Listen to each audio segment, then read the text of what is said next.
Hey, it's the Midnight Raven, and it has been another week. This is the second week of what I want to call my mental health dip. I'm going to call it that for monetization purposes. Mental health dip. So, if you haven't seen my previous vlog, I was going through that I was having a rough time, that things weren't looking very positive. And that I was trying to be more positive, but my own mind gets in the way of things. So I've had, I want to say, a somewhat positive week. I've spent a lot of time this week by myself so that I can reflect, gain my own thoughts. Um, and once again, the optimum word being taking time for oneself. So I've spent a lot of time at home. I've been doing some diamond art, which you saw in the previous video. I'm now doing a bigger one. Still not going to show you until it's done. I've been making little bits of YouTube content. I've done a couple of restreams. Nothing major content-wise. More Halloween stuff, a Halloween haul. Nothing overwhelmingly like groundbreaking. I'd love to be doing some more of my like true crime content and my murder content and that, but I just haven't felt like filming, if you get my point. 5 little shorts in a day, that each last a minute, I can whack them out in a heartbeat. But actually preparing myself, getting dressed, setting up to do an actual video, I don't know, I just don't feel ready.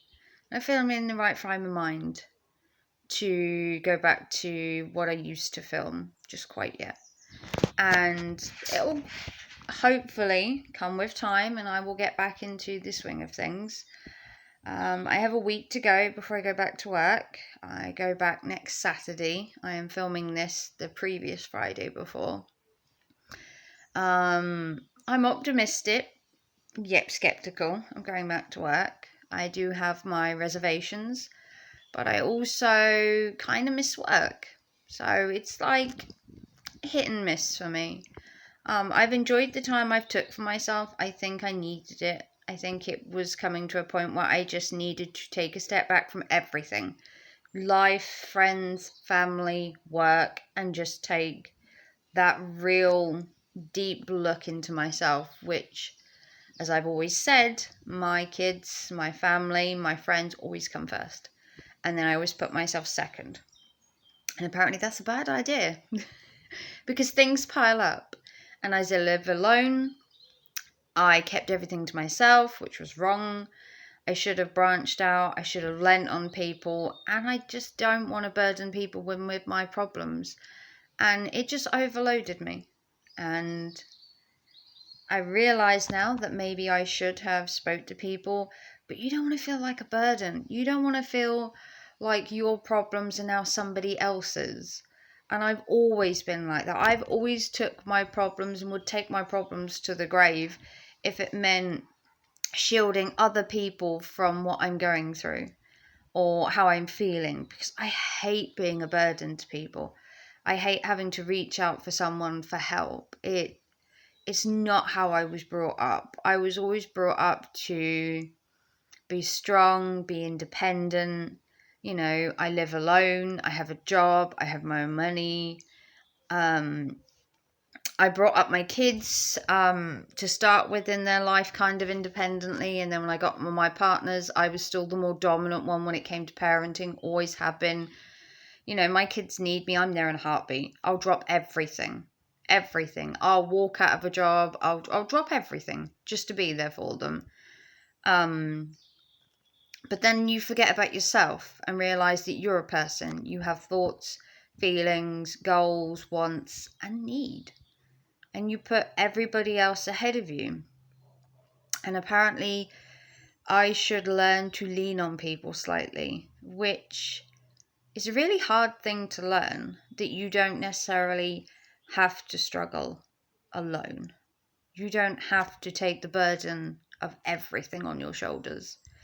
It doesn't mean, you make your problem become somebody else's, but they do say a problem shared is a problem halved. And sometimes it just takes saying that problem out loud to another person, even if they only listen to you and not judge and not give advice. Just listen, just to have that listening ear. And you say the words out loud, and maybe, just maybe, the problem you're saying out loud isn't that big a deal. But now you've said it and you're like, well, maybe I was overreacting. Maybe I was looking too much into it. But I have had some issues. I'm working through them every day that comes along. And even when I go back to work, I will still be looking to find a better way of coping with my struggles. It doesn't just stop just because I go back to work and, I fill my day up with work. I will still have that to learn for the rest of my life. I do wish to go back to work. I am going back to work for 5 shifts, and then I'm back off again for 2 weeks. And that's not off sick for mental health. That is off because I booked holiday before the doctor gave me time off. So then I am on genuine holiday leave. So I'll do 5 shifts and then I come back off again. And then I will take those 2 weeks that I have as booked holiday as another chance to reflect on the year, reflect on my life, and try and sort myself out and use the holiday effectively. Why waste the holiday and dwell on the negative when I can try and turn the situation I've had the last year into a positive and be more optimistic. People always tell me I'm a pessimist, and you don't you don't want the best for yourself somehow. And I'm like, well, that's not exactly true. I always see 2 sides to everything. There's always a good side and there's always a bad side. And yes, I may always see the bad. But there are people out there that never look at the bad side, and they're so optimistic. And when that bad side hits them, it's like a bulldozer. And I like to live, if you want to call it, in the real world, where everything isn't rosy. And it ain't all rainbows and unicorns, and shit does happen to good people, and good stuff happens to bad people. That's the world we live in. You have to take each day as it comes, and if something bad happens to you, generally I'd suck it up and move on, like I'm told to. That's how I was brought up. You have a bad thing happen to you, suck it up and move on. Life's too short to dwell. But doing it like that, I built up way too thick a skin. And I didn't let things take hold of me, which meant when stuff did happen, I built up a wall, I put my guard up, and I kept everything to myself. And that's the baddest thing to do, apparently, is suffer alone. So I'm going to take the last week I have off work, and then the 2 weeks holiday I have coming up, as more time to reflect, more time to learn, and to find a way of bridging the gap between being negative and positive, I guess, and realizing that I'm not alone. There are people out there, there are people that care, and I just have to find a way to not burden myself with everybody's problems, including my own, and realize that sometimes you have to let people struggle themselves so that they can see how much I'm struggling with everything they're putting on me. But I am looking forward to going to work. I have missed my colleagues, and I've missed just working. I'm a workhorse. Any of my colleagues will tell you that I am a complete workhorse. I will work from the minute I get there to the minute I leave, and I'm always doing stuff. There's always something to do at work, and if there isn't something, I'll make something to do. I'm very work focused, very career based, if you want to call it that. Very determined modern day woman who thinks she can do it all, and I like to prove I can. And that's not being big-headed. It's because I know I can do it. And if I can do it, then why shouldn't I? But that's just me being big-headed, isn't it? Women can do everything, and I can do 10 times more than the average woman, because I push myself day in, day out. I push myself at work to be more, because I know I've got it in me.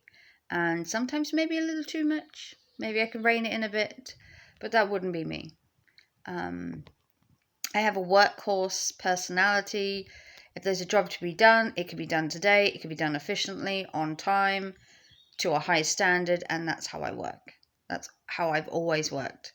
Nothing is too much effort at work. Even the tiniest job can be done really well and effectively. It doesn't have to be sloppy or, whatever. My work goals are not perfection, but close.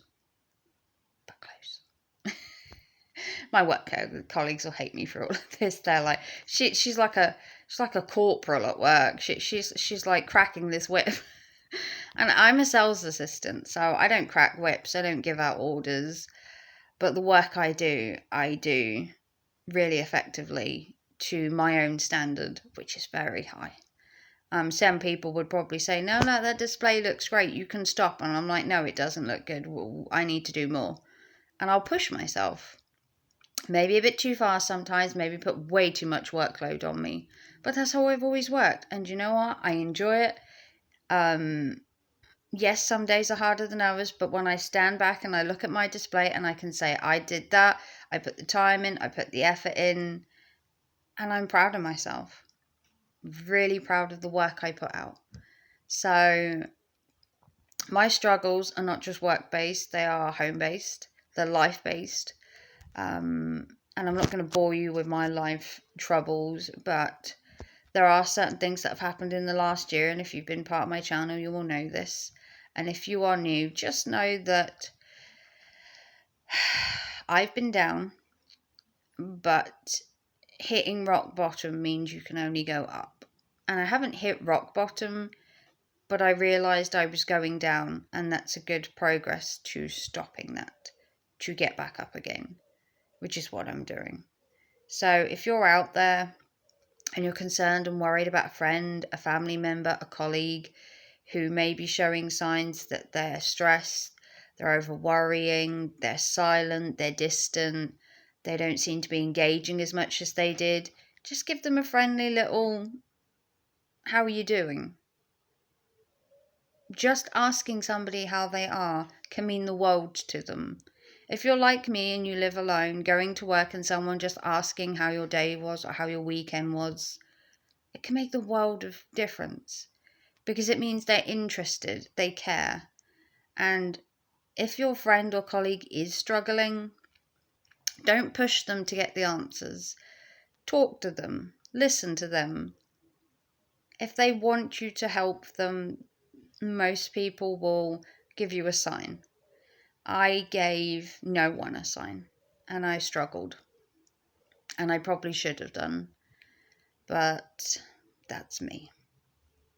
So if you've got a friend, a colleague, a loved one, a partner, or even a child that seems to be struggling, and I know the years haven't been good to us, the pandemic did a lot of damage to people's mental health, and there are people out there still struggling who probably don't understand why they're feeling like this. But the best thing you can do is listen. Ask how they are.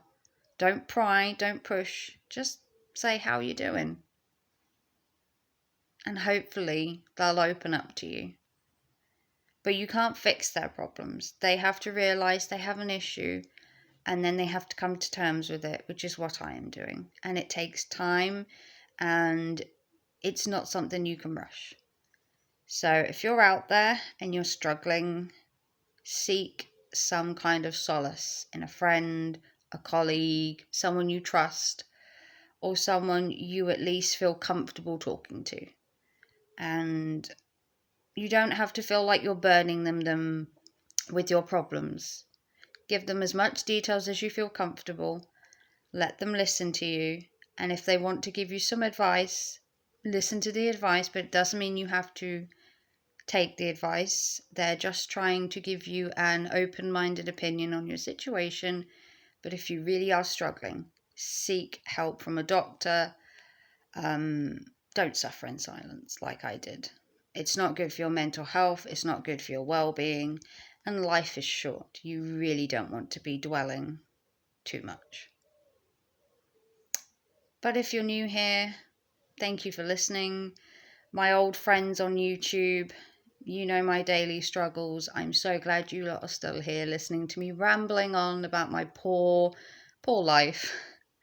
But if you want to like and subscribe and follow me for more positive content, which will be here in the future, it's not gone. And I will see you very soon for another video. Take care of your mental health. Thanks for watching. Bye guys.